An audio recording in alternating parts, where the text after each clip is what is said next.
Sardo negro características.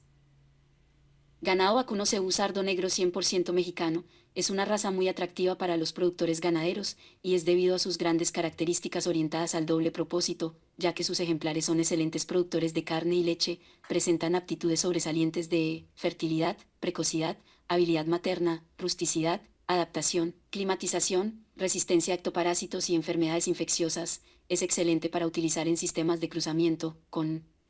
la visión lechera y cárnica. Los primeros antecedentes del ganado vacuno sardo negro fue en los años 40, cuando un grupo de productores ganaderos iniciaron a seleccionar vacunos, que la principal característica era que presentaban una capa negra y blanco entrepelado, y vacas con excelentes rendimientos lecheros, al que posteriormente se le denominó sardo negro. En México las familias Morales, Tomás, Mantecón, Reyes García, Velasco, de la Garza, Gómez Huesca entre otros grandes ganaderos impulsaron el uso y explotación de esta raza, que en sus inicios fue en los estados de Tamaulipas, Chiapas y Veracruz gracias al auge por las grandes características productivas, de las que es poseedora la raza vacuna sardo negro.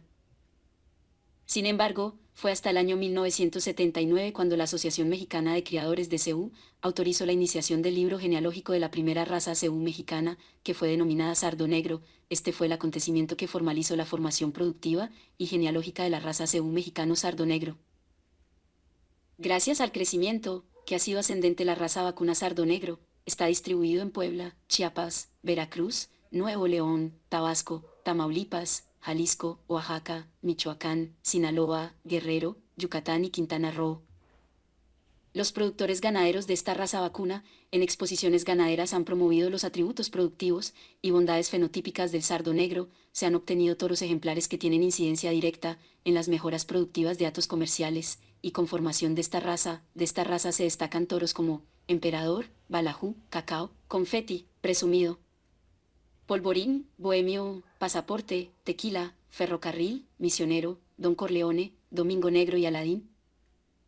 La raza cebú sardo negro es muy utilizada, gracias a las ventajas que ofrece para los productores ganaderos y al trabajo y compromiso de sus criadores, los cuales han sido apoyados en programas enfocados al mejoramiento genético, diseño de características raciales, adecuaciones productivas y funcionales. En el tema reproductivo se han utilizado técnicas como la transferencia de embriones e inseminación artificial,